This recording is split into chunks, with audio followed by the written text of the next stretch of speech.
to enable or disable touch vibration in Samsung Galaxy S10. Open Settings. From a home screen, swipe up or down from the center of the display to access the apps screen. Tap Settings.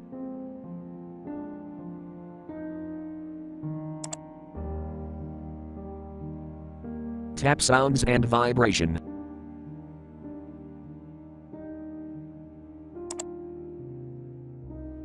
Tap System Sound and Vibration.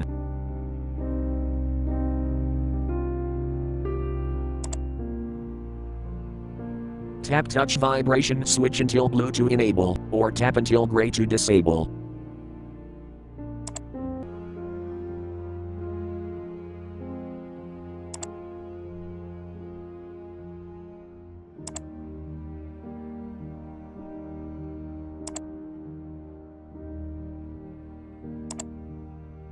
Thank you for watching. Have a nice day.